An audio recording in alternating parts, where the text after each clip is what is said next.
ইরানের বিক্ষোভে এখন পর্যন্ত নিহত হয়েছে 2600 জন, জানিয়েছে বার্তা সংস্থা রয়টার্স। আজ সকালে বাংলাদেশি $1 ছিল 8,918 রিয়ালের সমান, আর $1 সমান 10,92,500 ইরানি রিয়াল। এই সংখ্যাগুলোই বলছে ইরানের অর্থনীতির অবস্থা কতটা নিম্নমুখী, যার পেছনে রয়েছে আমেরিকা আর ইংল্যান্ডের দীর্ঘদিনের পরিকল্পনা। কিভাবে ইরানের অর্থনীতি ইরানকে ঠেলে দিল তাদের ইতিহাসের সবথেকে বড় বিক্ষোভের দিকে, কিভাবে ওয়াশিংটন ও লন্ডন ইরানের অর্থনীতিকে ধ্বংসের পরিকল্পনা বাস্তবায়ন করলো, জানবো আজকের স্টার এক্সপ্লেইনসে। ঘটনার শুরু 1951 সালে। সে বছর ইরানের আইনসভা মজলিসের মাধ্যমে প্রধানমন্ত্রী নির্বাচিত হন মোহাম্মদ মোসাদ্দেক। সে সময় ইরানের তেল সম্পদ পরিচালনা করত ব্রিটিশ মালিকানাধীন অ্যাংলো পার্সিয়ান অয়েল কোম্পানি।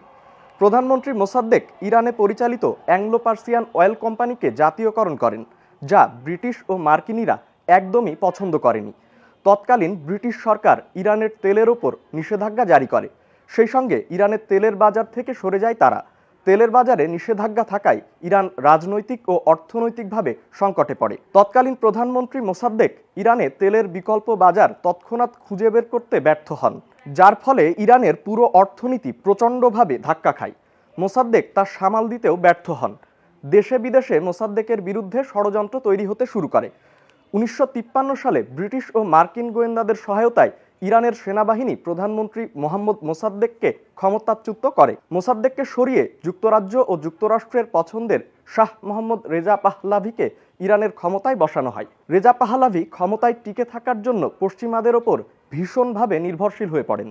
1954 সালে রেজা শাহ যুক্তরাজ্য ও যুক্তরাষ্ট্রের চাপে ইরানের তেল নিয়ে তাদের সঙ্গে চুক্তিও করেন। এর ফলে যুক্তরাজ্য, যুক্তরাষ্ট্র ও ফ্রান্সের তেল উত্তোলনকারী প্রতিষ্ঠানগুলো 25 বছরের জন্য ইরানের তেল শিল্পের 40% মালিকানা পায়। ইরানের তেল বিক্রির টাকায় রেজা শাহ ও তার ঘনিষ্ঠজনরা ফুলে ফেঁপে উঠতে থাকে। কিন্তু ইরানের সাধারণ মানুষের জীবনে তেমন কোনো পরিবর্তন আনতে পারেনি এই ঘটনা। রেজা শাহ ইরানের মানুষের আর্থিক দুরবস্থা কাটানোর প্রতিশ্রুতি দিয়েছিলেন, কিন্তু প্রকৃতপক্ষে তার শাসনামলে ইরানের শ্রমিক শ্রেণীর অর্থনৈতিক দুর্দশা দিন দিন বাড়তেই থাকে। অন্যদিকে যুক্তরাষ্ট্রের পরামর্শে রেজা শাহ সোভিয়েত প্রভাব থেকে দূরে রাখতে তরুণদের ওপর দমন নিপীড়ন চালাতে থাকেন। রেজা শাহের ওপর ক্ষোভ থেকে ইরানের জনগণ 1979 সালে অভ্যুত্থানের মধ্য দিয়ে আয়াতুল্লাহ খোমেনিকে ক্ষমতায় আনে। তিনি জনগণের আর্থসামাজিক উন্নয়ন ও ইরানের প্রাকৃতিক সম্পদ নিজ দেশের নাগরিকদের কল্যাণে ব্যবহারের আশ্বাস দেন। কিন্তু এই ঘটনার 10 মাস পর, অর্থাৎ 1980 সালের সেপ্টেম্বরে প্রতিবেশী ইরাকের সামরিক আক্রমণের শিকার হয় ইরান। ইরাকের পাশে দাঁড়ায় সৌদি আরব সহ এর পশ্চিমা মিত্ররা।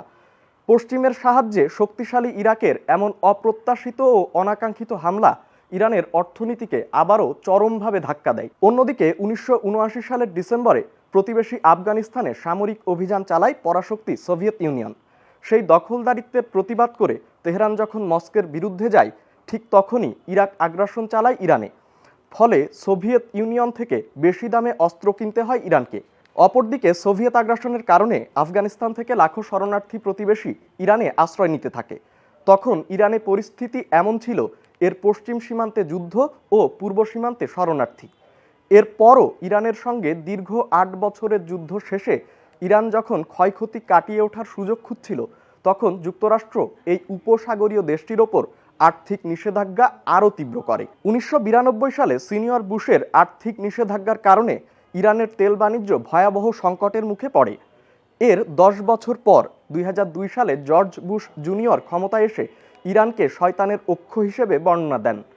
ফলে ইরানের অর্থনীতিতে নিষেধাজ্ঞার পর নিষেধাজ্ঞা দিয়ে বিপর্যস্ত করে ফেলা হয়। পরমাণু গবেষণা ও ব্যালিস্টিক ক্ষেপণাস্ত্র পরীক্ষার কারণে ইরানকে বিশ্ব অর্থনীতি থেকে প্রায় বিচ্ছিন্ন করে ফেলে যুক্তরাজ্য, যুক্তরাষ্ট্র ও তাদের মিত্ররা।